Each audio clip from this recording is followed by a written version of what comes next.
things.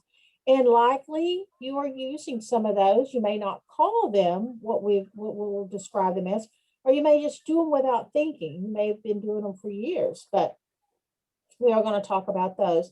But before we dive into our topic for today, we want to do a little reflection of last week and a little bit of information sharing. So you had a homework assignment to do a little things around your home and think about it during the past 7 days. And it was to think about unlocking and locking your door.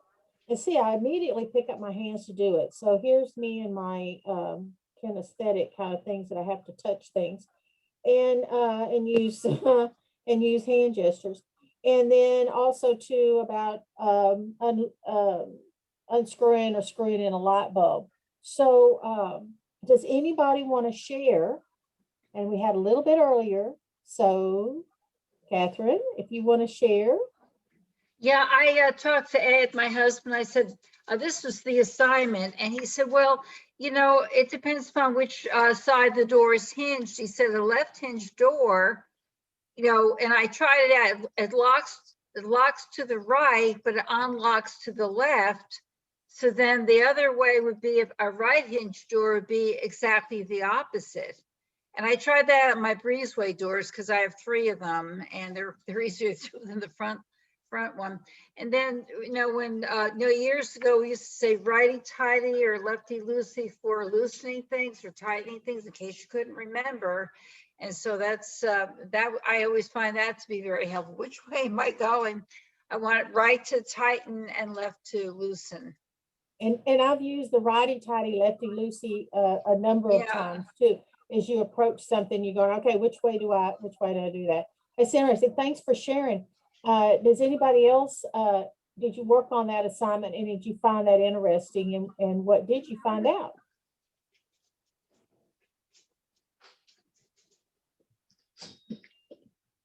Jackie, you might want to remind them if they want to speak, they have to turn their mic on because they're automatically turned off. Okay, good. You heard Kathy there. You're automatically muted, but if you want to speak, you need to unmute your mic and speak. And then if you would mute it back again too. Okay. So maybe you thought about some of those, and things like that sometimes are automatic. We don't always just think about it, but if you do, it makes us kind of go back and why does our memory work like it does? And why do we automatically do that? Why do we use hand gestures to show people things? And why do we need that visual and doing process for our learning? So let's talk about, we're going to lead right into the next, hold on, sometimes it takes a minute for there we go, for the computer to change. Okay, so let's look in review of last week. We talked about the types of intelligence, whether it's crystallized or fluid. And as you remember, the crystallized intelligence is based on learning experience, and it stays relatively stable as we increase in age. And remember, as we increase in age, we still learn new things. It's not that we stop learning and we can't stop knowing and gaining that knowledge and making that knowledge in a crystallized fashion, but our speed of recovery of that information tends to slow down some. So again, learning and experience stays relatively stable with increasing age, but thoughts that come from inside your brain and your memory and knowledge is where this crystallized intelligence comes from. The other intelligence, which is we call fluid, that deals with your ability to to think and make decisions on the spot. So those are that's that speed and accuracy of information and that processing. So it may take you a little bit longer to respond to something as you age, but that's that fluid. It's still there. You know that a red light means stop, but and green light is go. You know that's crystallized because that's in your brain. But the fluid of that means that it may change in the speed for you to realize those and bring that intelligence up. So fluid gives you the sense of something changing and unstable, thoughts that come from your environment, which changes moment to moment. So it's not something that's hard and fast always in your intelligence. So we mentioned the last time, intelligence remains relatively stable over the life cycle. Knowledge generally increases with age, but speed of processing may decrease. So remember that brain fog. Remember that we talked a little bit about that. Why does it take me a little bit longer sometimes to remember things? So again, in review, how does my memory work? We've got the three types of memory. We've got sensory, short-term, and long-term. So when we look at sensory memory, remember it comes from a person's senses in the brain. It's momentary sensations and impressions. The hot, something hot, something cold, maybe some of those. Even sensory, a hug, those kind of things are all our sensory. And that stays in our memory. If you think back, you can almost close your eyes and remember a hug from someone probably, and that's your sensory memory. Your short-term memory holds information for only a few minutes and disregards it. So I don't need to remember, some phone number if I've got it listed somewhere. I may remember it for a few minutes, but if I don't need it regularly, it's not going to be used anymore. So it's short term. It just stays with us for a little bit, and then our brain says, we're not using it. We can move that out. Long-term memory allows for information to be retrieved even after it's been stored in the brain and out of that conscious thought for a period of time. So long-term memory is things that we've learned and that we continue to use, and it's a permanent storage of that information. Your social security number, your driver's license number, you've stored that in there and you use it all the time. So those are the things that are our long-term memory. And it says that when we talk about that, that's again, takes us a while to bring that law. It's stored in there. It takes a while to bring that up. It's something that came up I thought of as we were reviewing for this is, you remember a few, quite some years back, it snowed at Easter. How many of y'all remember it snowed at Easter? Raise your hand if y'all remember that. It snowed here on Easter, the first part of April. And, you kind of, when somebody said, when did that happen?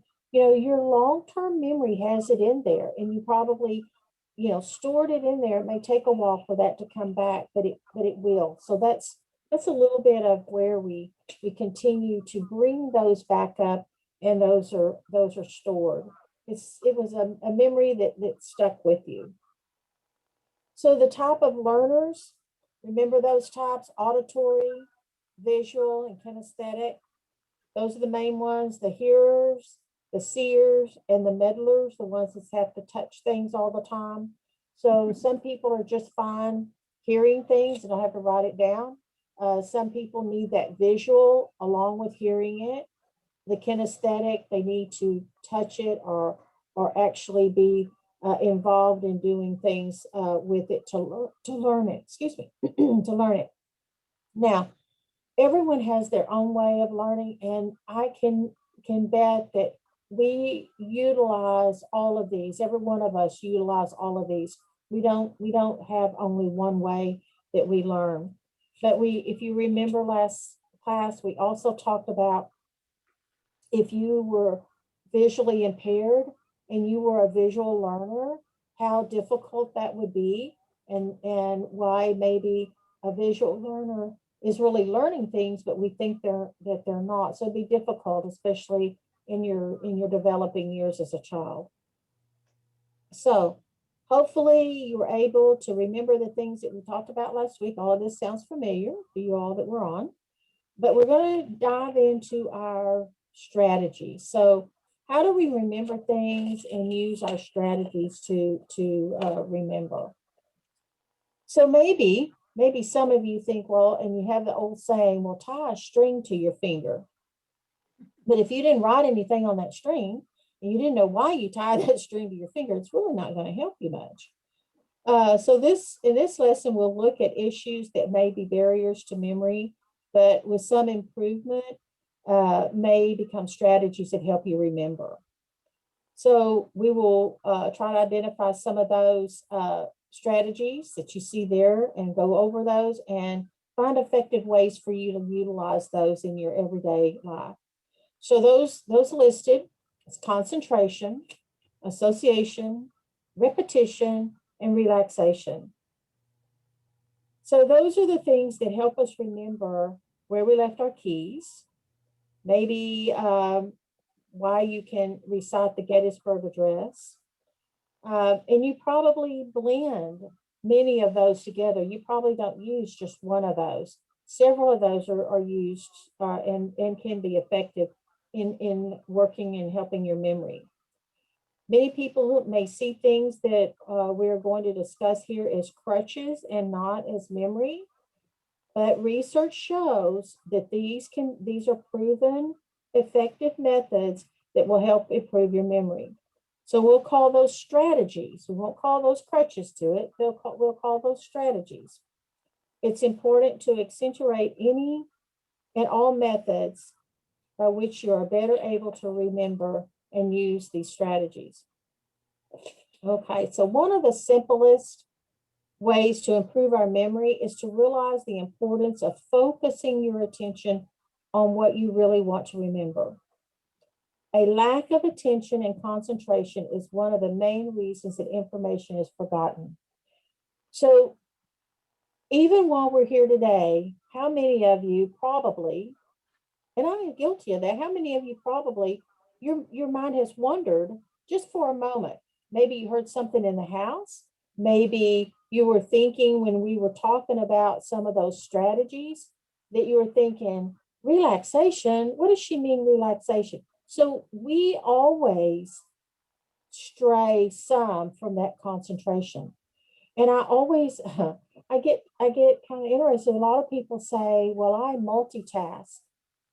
And you've seen so many people on the phone and they're listening, or they say they're listening, but sometimes they're on their phone, but they're multitasking. And I have to wonder, at what point is that concentration being lost?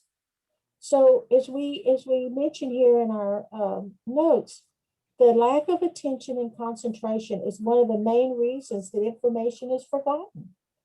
And do you remember at the beginning we said if you don't learn it, you don't remember it? So if our concentration's not there and that's not our priority, we're not learning it. So it's not that we have anything wrong with our memory, we just never learned it. Concentration is important in gathering information from your sensory memory. Have you ever experienced hearing someone's name at the beginning of a phone call? You know, someone calls, "Hi, I'm Jackie," Bob, and they start talking. Well, as the call went on, you think, what was their name? I didn't catch their name. It's not that you have a memory problem. You just didn't hear it to learn it, so you could concentrate on it. So it's often thinking about what the call is about. So it's hard to concentrate on more than one thing at a time. As much as those people tell and they multitask and do things while they're listening, likely they're not truly concentrating on that subject. So concentration involves three things. It involves paying attention to what's going on or what is being done, giving priority to what you remember, and making an effort to remember. Without those three elements, you'll not be able to concentrate on something enough to remember it. So let's go to an example. Okay, do something for me. Try adding the numbers you see on the screen in your head while you recite the months of the year out loud. Oh, kidding.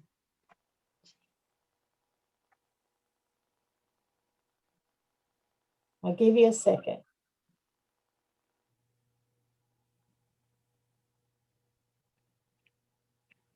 What did y'all get for the number? 34. Did you recite the months of the year while you added those up? I didn't. I concentrated on adding the numbers. I mean, I did, you know. All right. Did anybody else get a number? I couldn't do it. Okay. All right. I would bet, and I have to concentrate again on one thing. So you're not alone in this. You 34 is the right answer too, by the way, Catherine. 34 is right. So it's hard to try to add those numbers and say January, February, March, April, but you got to add the numbers. So that's why when we were talking about concentration, typically you have to set that priority on what you're concentrating on at the time and do those. So it takes undivided attention to do that concentration.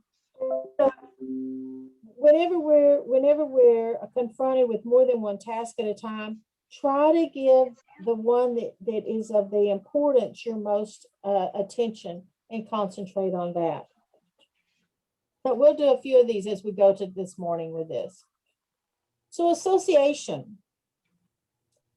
What do we talk about when we say we associate things together from memory? Association is another important memory technique that uses cues or prompts to connect two memories. Much association of new information is done unconsciously, but you can make a conscious effort to associate something you want to remember with something you already know. So when we talk about elaboration, that's seeking the prompts that will help to get a memory. It's linking two items together for that memory. Where you were whenever, or what the weather was like whenever you visited the state capitol, for instance. You're associating two things together. Those two memories solidify themselves. So when you're trying to remember where you place your car keys, do you picture the room where you would most likely have put them? And in addition to that, visualization can be quite an effective strategy also. If you visualize something and you can see where you went, do you go back? So you hear people say, oh, I walked back and did walk through my steps again, right? You're visualizing whenever you're doing that. You're triggering that memory and that visualization of that memory. Organization may be helpful if like items are stored together. So where do I always put the forks in the drawer? Where do I always put the dry cereal in the pantry? All of those things are that connection. If I have the milk in the refrigerator on the shelf, and every morning I have cereal and milk and orange juice, where am I going to put the orange juice? I'm going to put it by the milk, right? Those two connect. So that's kind of an organization where we're storing those. So if I look for the milk, look for the orange juice, will I find the milk? If I look for the milk, will I find the orange juice? Links or cues may also help with association. For instance, I have trouble remembering my frequent flyer numbers, but I remember the first two characters are a 4 and an H. Well, if the first is a 4 and H, I work with a 4-H program. So that's the first clue and the first memory, and that's that clue and association and link and all of that goes together to help me remember those numbers. So we have in association, we use elaboration, we use visualization, we use that organization and links and clues to help us with our memory. So let's look at an example of what that means. So if we saw the names on the screen there, Turner Medical Clinic, and you had to say, oh, what's the name of my medical clinic? What's the name of it? What could you associate if you know it's Turner Medical Clinic, but you want to always remember that name? What can you associate that with? You can unmute your mic and answer. That is my name. That is your name. It's exactly right. My name is the name of the clinic. You're exactly right. Excellent example. Another example that they used in our text is Turner turned my health around. But Patricia, you got a good one there. It's your name. That's right. It could be, a name of anything else too. I mean, that's a good association. Okay. The next one on the screen is Rose Campbell's name. How would you help remember Rose Campbell's name? Campbell soup. Campbell soup. Campbell soup. What's the color of the label on Campbell soup? Red. What's the color of most roses? We think of a rose as a Red. rose. Yeah. There you go. Exactly. Campbell soup. And when I did this, I thought of tomato soup. You know, Okay. Campbell's tomato soup. So red. Good, good, good. All right. The next one there is your white-haired neighbor named Marcia. Mm. What could be an association with Marcia? Brady Bunch. Oh, the Brady Bunch. Yeah. Oh, Your Brady Bunch. yeah. Marcia, Marcia, Marcia. Yeah. Yeah. And the association there with white hair, you might say, well, marshmallows are white. And so marshmallows and Marcia. Okay. I had trouble remembering this neighbor example made me think. I had trouble remembering my neighbor's name. I kept wanting to call her Lynn. I don't know why. She seemed like a Lynn to me, but her name is Pam. Well, I finally said, I've got to associate that. One of my good co-workers here was Pam. So I said, okay, I'm going to have to associate her name, Pam, with my next door neighbor, same name, Pam. So that helped. I had to make that connection to help me remember her name, because I'd been terribly embarrassed if I've done that before, called her by the wrong name. So you have to try to work on those things in our life. Okay, repetition. Oh my goodness, how many times have we used repetition to help us remember things? What's the most popular thing that we can think of that's repetitious that I can guarantee you most of y'all know? Well, that all of you know. What is Multiplication table. Multiplication tables. multiplication table? We repeat those, we learn those. That goes into our crystallized intelligence too, doesn't it, in our life? What do we say at the beginning of a lot of meetings? Pledge of allegiance. Pledge of allegiance. We repeat that.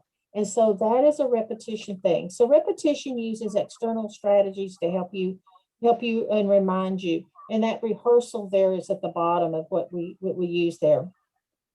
How many of you use some of those that are listed on the screen right there? List, notes, the rehearsal part, ordering. What examples do y'all use? I write everything down. Write everything down. And Patricia, you have something. Unmute your mic. You're muted.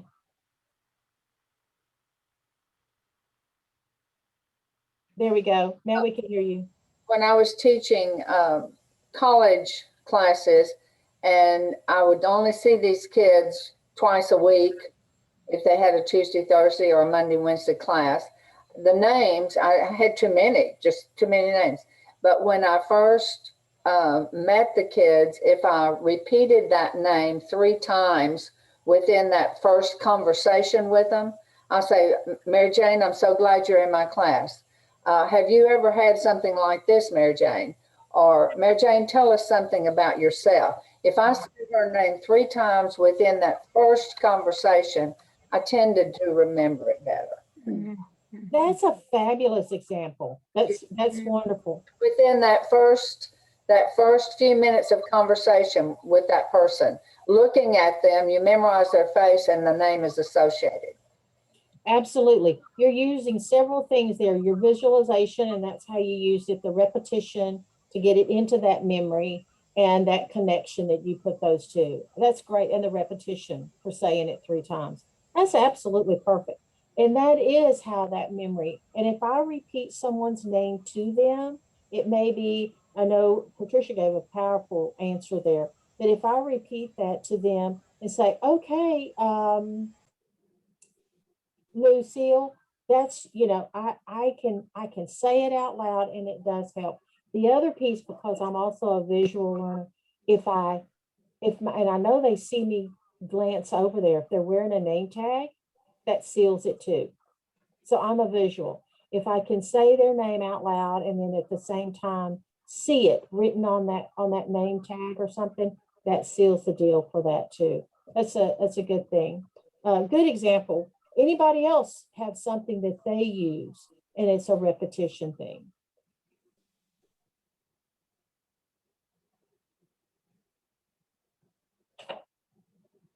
Well, let's use some examples. Let's look at some of those. So we have a repetition there. How many of you can finish those? And you unmute your mic. How many of you can finish those lines there? Yeah. Again. Go ahead. Oh, You can say them out loud. Amazing grace, how sweet the sound that saved a wretch like me.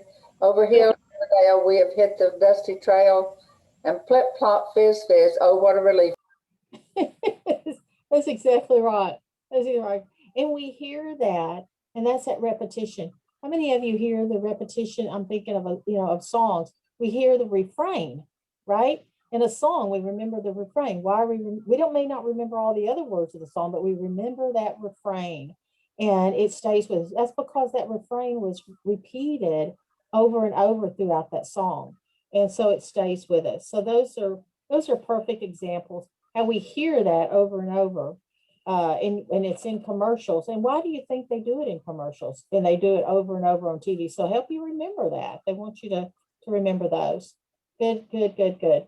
Okay, the other is relaxation.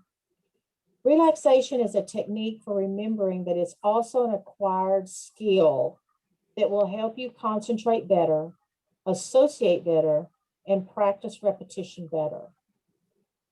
It also will help you with overall day-to-day activities.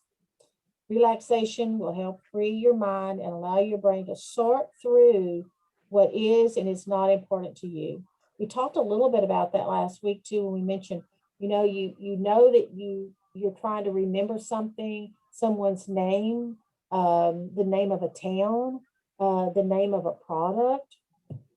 And as soon as you stop, think about it, or let your brain, relax a little bit, it comes back.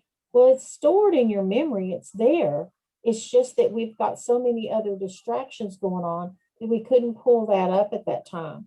So if we just stop and relax a little bit, you have those memories, all of those come back to you. So you can incorporate several ways to relax. And before I flip the slide to the next one, tell me some of the things that you all do. I say it helps for your subconscious to kick in. And lots of times I won't remember something, but overnight I will remember it the next day, especially in the things I like to do.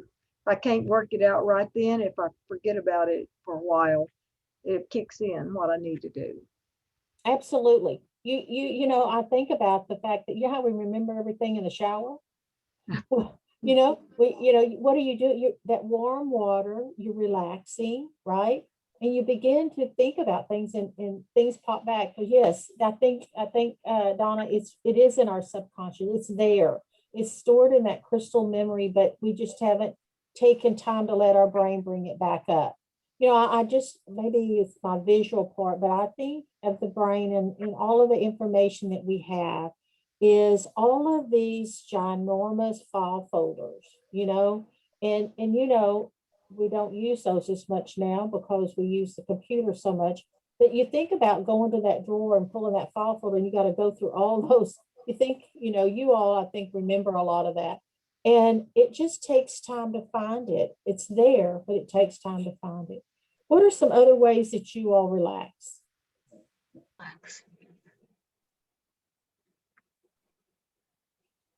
When do you let your brain just kind of sit and just not have to think about a lot of things at one time?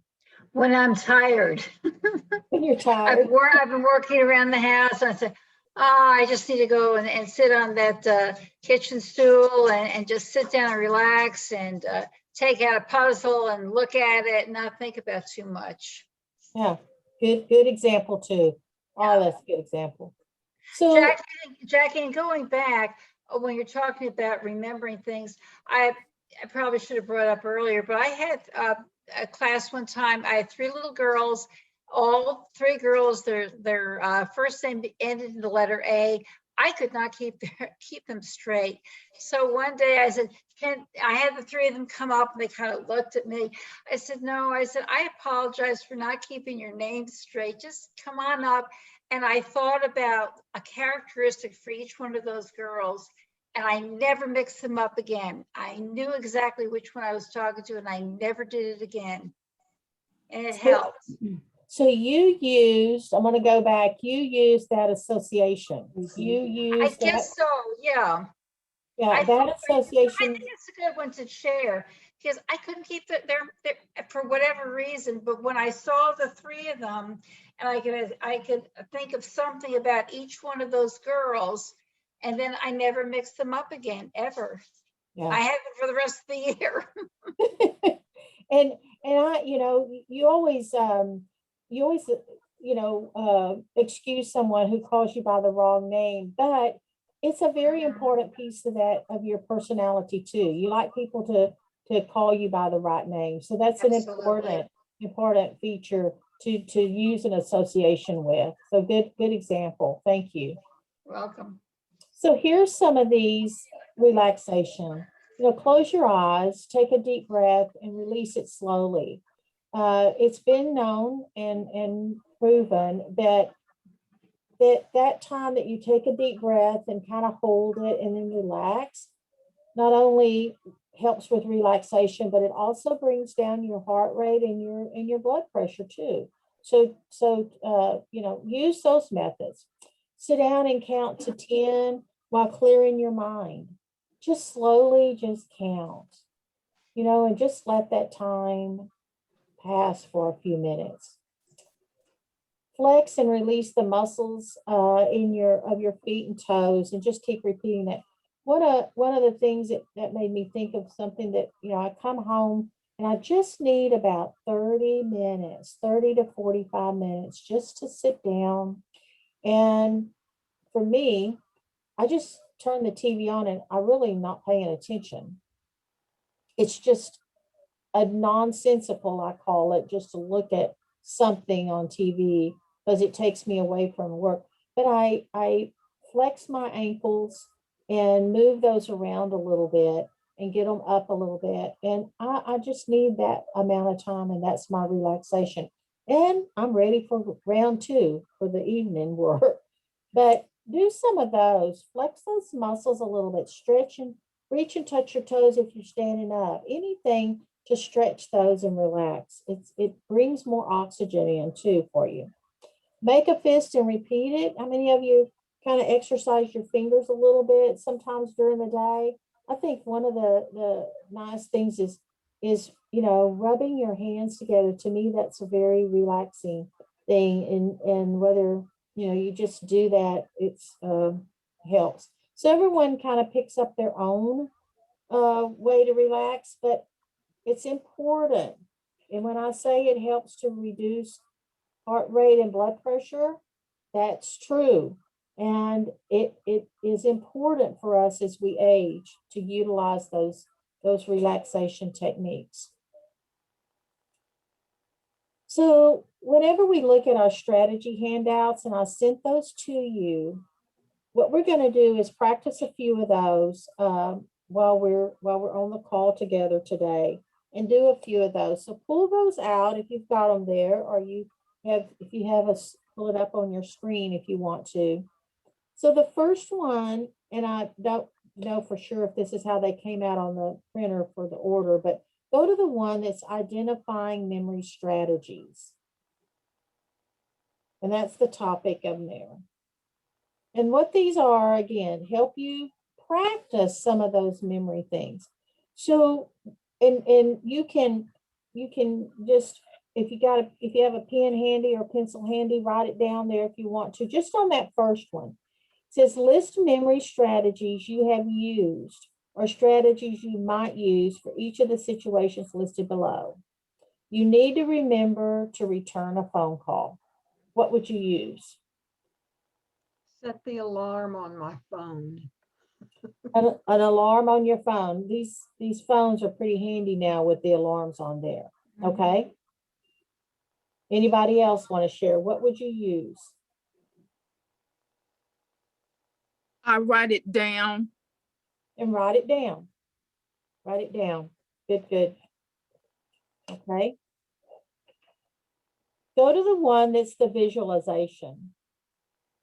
And it's to practice picturing or visualizing an object you want to get from another room before you start out. Think hard about what it is and what you're going in there for, what it looks like and how you're going to use it, and see it in your mind's eye. And you can practice this at home. You don't have to practice it today, right now. But go to the next room and retrieve the object. And did you get sidetracked or distracted enough? How many of you walk in a room and go, I did that just the other day. And say, what did I come in here for? And what did you do to associate and go and try to help remember that? What did you do? Go back to where I came from and then think about it. And sometimes if you rehearse, you repeat, oh, I'm going upstairs to put away the laundry, say. That way, if you get distracted, some dog barks or whatever, you don't forget. By the time you get upstairs, you remember you still have to put the laundry away. Right. And that's nothing wrong with our memory. That happens because we've gotten distracted, because in our mind, we had it already planned to go in that room and get something. And then in the meantime, something else happened. Like you said, the dog, something barked, the phone rang, something. So you have to visualize it. I'm a visual learner. And if I can visualize my route when I've traveled a lot in my job over the years, in a lot of towns I don't know my way around, but if I look on a map and I can visualize and look at that route, I can put that together better whenever I travel. So it's making that visualization and that association with my route and then when I'm going to go. So I don't, we have all of these new, phones and the Google Map, where you can put it on your phone and it'll route you. But I use it, but I also need to visually see that route, and then I'm okay. Okay, try that one over during this past week. This is all for y'all to practice during the week too, and just do a few of these that we've got listed. Go to the one on association. So we practiced some of those. Y'all did really good on those, and it says, how do you associate things? And maybe use some of the examples here, but some others that you might think of.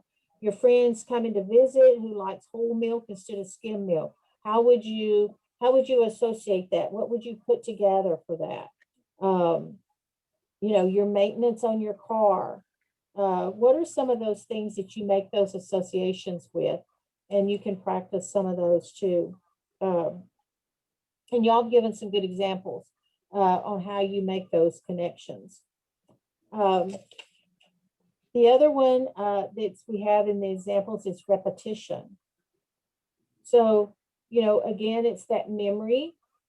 It's that memory work that sticks with us that we want to memorize. I'm not good at memorizing things. I never was, but some things that we repeat so much, like the Pledge of Allegiance and things, and of course, the national anthem and things, we remember those because we repeated them so many times. But some other things that we don't always repeat, and it's memory work, it would be that repetition that you would want to use to do that and associate some of those lines in there with things that are familiar with you. So then the other one is organization. I like this one the best. It's just one that says, what is one area in which being more organized can help you remember? So look at that list that's on there. It has grocery items, a birthday or anniversary of a family member, our keys, our purse, our checkbook. I take the garage opener out of my vehicle that stays parked outside, and I bring it in the house. And yesterday morning, I couldn't find it. And I thought, what did I do with it? And I did exactly what y'all were talking about. Each one of y'all mentioned different times.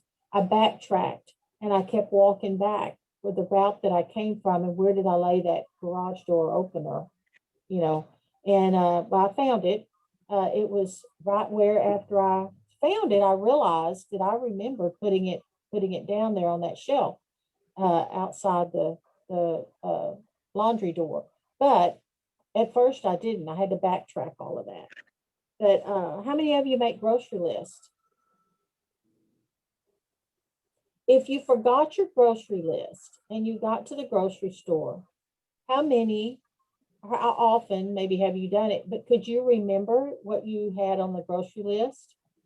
Most of the time I do. If I do forget, and that's not very often, but I'll go down the aisle, especially I know the store, and I'll look at, so what did I need? And I pretty much remember it. I don't really forget too many items, and maybe forget one or two, but I'm pretty good about that. But I like the list because that way I can refer to it. And when I'm ready to check, I'll run through the list. Did I get everything? And So you a list is good, but you associate, you wrote it down, you visually saw it, you visually put it into your memory.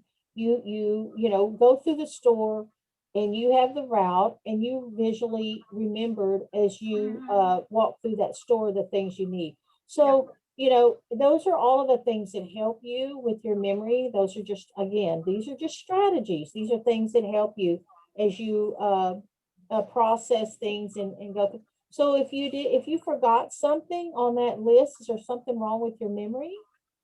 No, it's just, you know, you were using those strategies, but it just was one of the things that did not stick out in your memory as well as something else.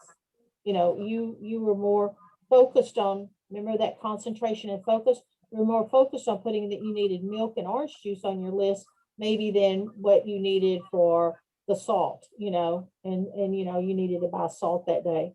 It just wasn't as prominent in your memory. So the other one is planning. You have on there in a handout to avoid forgetting something that you need or plan to do, complete one step in the task sequence. So how many of you have, when you've maybe prepared a holiday meal, how many of you make the menu and write it out? You make the menu. Why are you making the menu out? Why are you writing that down? What do you think that is? so I don't forget an ingredient, because some of the ingredients may be something I don't use all the time, or maybe it got stale over the year. So I may have to replenish it, and I don't want to be in the middle of and find, oh, I don't have whatever it is. So that's why I do it that way. And maybe how many of you, if you have a recipe that you want to make, and you go, okay, I'm going to make cookies, or I'm going to make muffins one day, just like the example here, I'm going to make banana bread one day. How many of you lay the recipe out, or your recipe or your cookbook out, and you say, okay, now that's going to be what? What is that doing? By laying it out, what's happening? It reminds you to make it, and it reminds you to check to see if you have all of the ingredients, and are they still fresh? Yes, yes. It's that planning. It's that step of that strategy that helps you remember that. Where do you keep the umbrella typically? Where is it stored typically in your home? The what is stored? The umbrella. Oh, in my closet. And you, but maybe in the Front closet. closet. In the front closet. By the door that you're going to leave in, right? Right. It's that association. So you're associating going out the door. Your umbrella is close to the door that you're going to exit. So there you have the association. All of these are strategies, again, and ways that you can plan for those. So one of the things that, for a little bit of a takeaway, we're winding down to our time. Two things to remember today as a takeaway. While some things may be expected as you age, that doesn't mean you can't do something about it. So sometimes there's change. There is change as we age. You can be proactive in using some of these strategies and lifestyle adaptations. And the second thing is remembering what we talked about last week. If you don't learn or receive good information, you can't remember it. So, you know, remember that in order to have that memory there, you have to have learned it and you have to have it as good information. Those are both very important. So don't forget those pieces, and as you look at some of these strategies. So for homework, not only do you have these papers here that maybe you can work on and periodically pick one up and fill one out here and there. It doesn't mean you have to complete them totally, but take a look at them during the next 7 days before we come back next Friday. But I'm going to send for you, as soon as we finish, what we call a memory diary. And look at that as you go through the week. And where is that page that I had? And you don't have it. I'm going to send it to you. It's for lesson 3. We're going to talk about lesson 3, but it's some things that it talks about. Today I forgot this, and this. And so why did I forget that? So the example is, I forgot because I broke a habit or something I didn't do the same way. I'll use an example. The reason I lost and forgot where I put the garage opener is because I didn't put it where I normally keep it. I laid it down somewhere else. So that's what this memory diary will be. And it will be some things for you to work on during the week and bring to the class. So why did I, forget where I put the keys? Why did I forget where I put the cinnamon? Did I put it in another place, or did somebody else put it in another place? I mean, so you didn't forget where it was. It just got put in another place by someone else too. So those are some things that we'll work on. Next week, the topic will be nutrition. That's my favorite because my degree is in nutrition. So the next topic will be nutrition, and why nutrition is important for your memory, for brain function, and good health, and why good health is important for your memory. So that's what next week is about, is nutrition.